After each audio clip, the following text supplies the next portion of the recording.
There is a question that I ask myself on an almost daily basis. What movie has villains who are the most 90s imaginable? Like, what movie has antagonists that you see and you just know that the Cold War is over? What movie bad guys do you look at and can just smell George H.W. Bush vomiting on Kiichi Miyazawa? I have lost so much sleep pondering this quandary, so I decided to do something about it. I used the knowledge of my birth decade and the research abilities I gained through my history degree to finally find an answer, to put an end to this question once and for all. And after extensive, excruciating research, I have finally found an answer. The movie with the most 90s villains imaginable is 1992's Three Ninjas. Before we dive in, I'll just acknowledge why I'm dressed like this. I was outside doing yard work, and then it started pouring.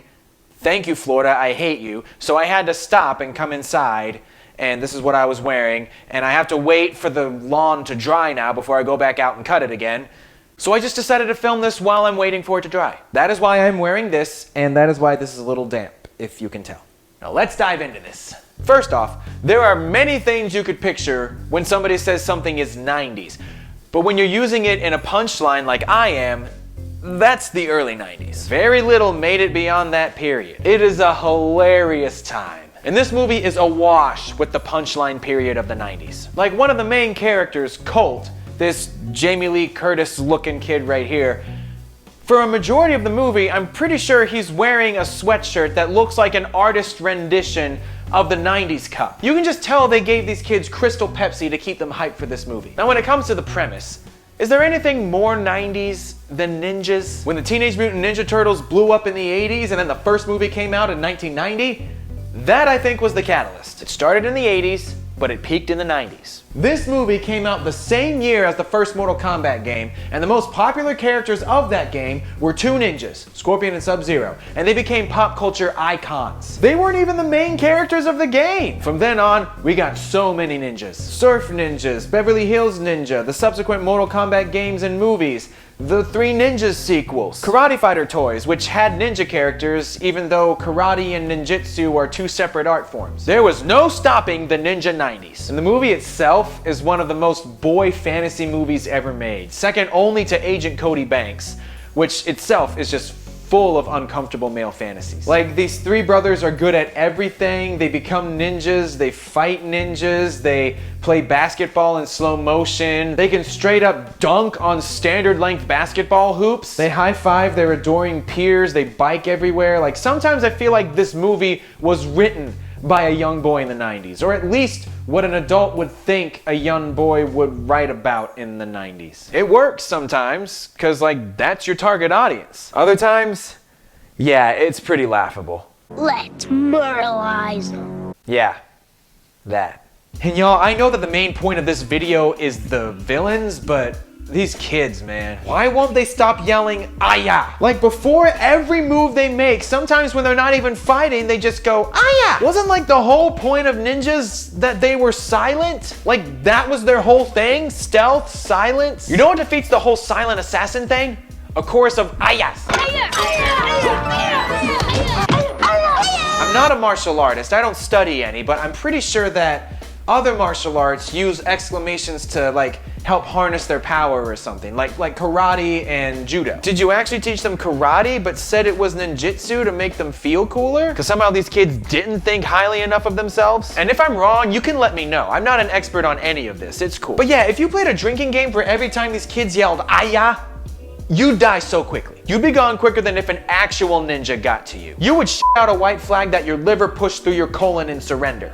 Anywho, the story of the movie is these three very not Japanese brothers are taught ninjutsu and given the nicknames Rocky, Colt, and Tum Tum by their Japanese grandfather, who was played by a Chinese man, who gave birth to a Mexican daughter with a white woman.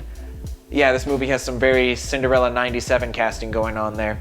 And their dad is an FBI agent whose arch enemy is an arms dealer guy who was trained in ninjutsu by the grandpa, and then one day the arms dealer and his henchmen attack the grandpa at his house, and the brothers are there and they help fend them off.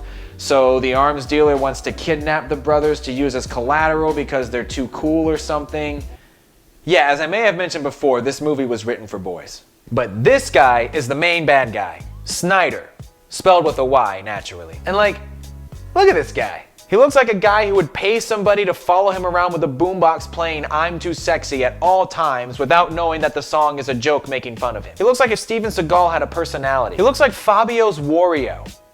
Wabio. He looks like he has negative feelings about the collapse of the Soviet Union. He's got that tight-ass ponytail that I like to call the 90s businessman ponytail that's tighter than Goldberg's shoelaces. And yeah, it's always like that. It is always in a ponytail and it's always that tight.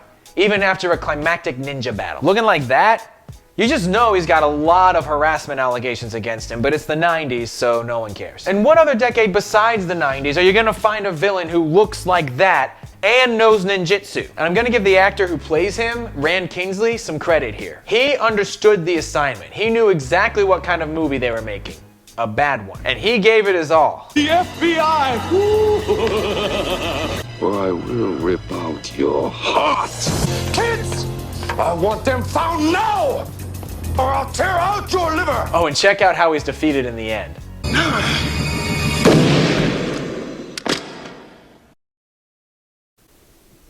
Excellent filmmaking there. Does this unseat Pocahontas for the funniest bloodless gunshot wound in 90s kids movie history? It's worth a discussion. He's got this nerdy henchman that he likes to bully around, which I feel also could be remnants of the 80s, but not when you remember the muscly ponytailed villain with the nerdy henchman he likes to bully around from the year before. Yeah, this is just business formal Gaston.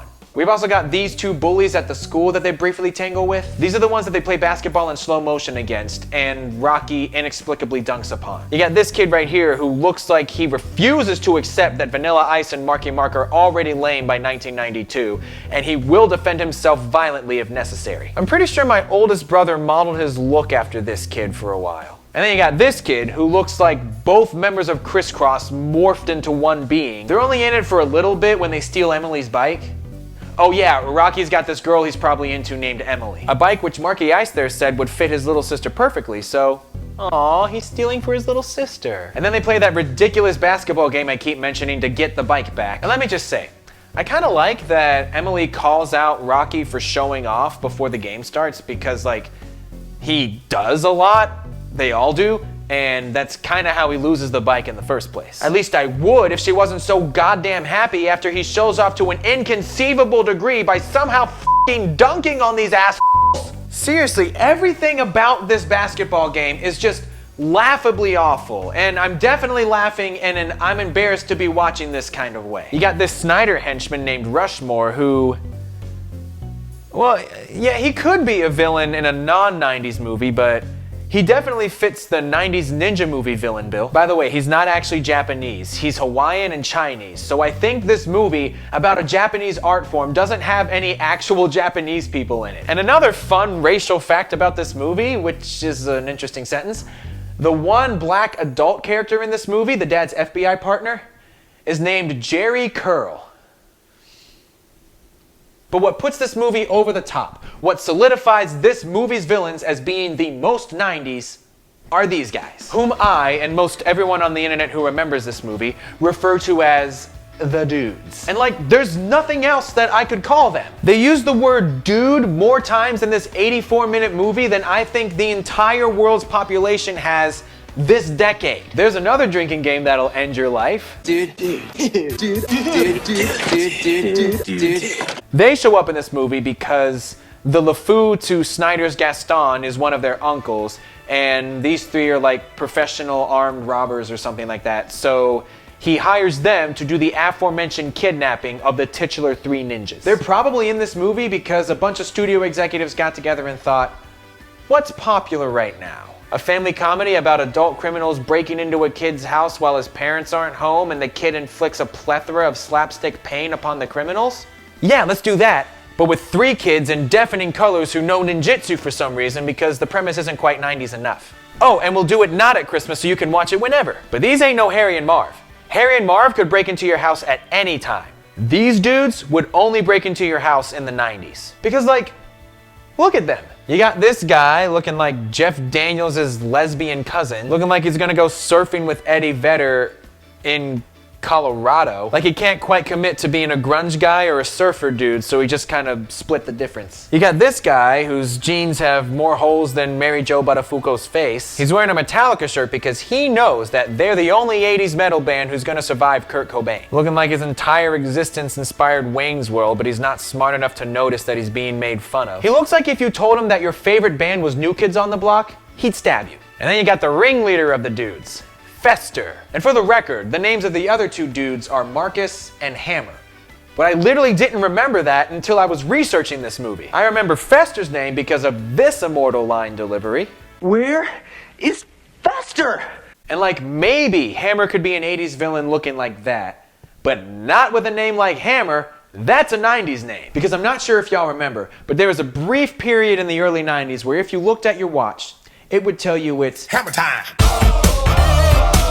But yeah, Fester is the leader, and he is the most surfer of the dudes. They're all supposed to be surfer dudes, even Hammer somehow, but Fester is the one who really seems like he's made of sentient sea salt. He looks like if a blue-flavored little hug came to life and listened to ska. He looks like his idea of mixology is combining Kool-Aid bursts with Mondo. He looks like he'd deliver you a pizza in the middle of the ocean on a surfboard, which is a poignant observation because a pizza delivery is how they break into the house. Also, unclear what they did to the pizza guy that they stole that from, so I'm just gonna assume he's dead. And I'd just like to point out that they wear these exact same outfits the entire movie, even though their appearance in the movie spans a few days. All three of them talk with the most stereotypical Californian surfer dude accent you can imagine. Slurpee? Radical. Slurpee? Awesome! Oh no, and it's good za too. Like they learned English by watching Encino Man, which is probably the most 90s movie ever made, if not that Clueless, but it didn't have villains that were the most 90s. These guys definitely surfed along the Pauly shore. They're introduced in the movie while lustfully admiring the centerfold of a surfboard as if it was Naomi Campbell. They drive a 70s not Volkswagen because we couldn't get the product placement van, because the 90s were very kind to the 70s, with the words "Die Yuppie Scum" written on the front because 90s youths hated 80s yuppies. Or the yuppies who made this assumed that only a villain could hate them. Could be either. But you look at these three in this movie, and you just know that they exist in the decade that spawned the X Games. And while this movie in general holds up about as well as Scotch tape holding up a chandelier, these three were responsible for one untouchable moment of physical comedy gold. Okay, boys, we're coming in. Here we got a little surprise for you. Yeah, that's still pretty damn funny. These dudes in general are probably the only thing that make this movie worth watching. Like, I watched this movie a lot when I was younger, and I can remember times where I would stop watching the movie after their scenes were over. And I gotta give it to the stunt performers in this movie. Y'all were put to work. You obvious doubles did a great job. For real, this movie has really obvious stunt doubles. Especially Hammer's right here. Look at that. They're not even trying to hide that that's not him. But Hammer's double did a great job. Check out this slip and fall right here. That's some quality slapstick stunt work right there. So yeah, Three Ninjas is the movie whose villains are the most 90s imaginable. If you could smell all these villains together, they'd probably smell like a blockbuster. Yeah, that's all I wanted to say. Yeah, dudes.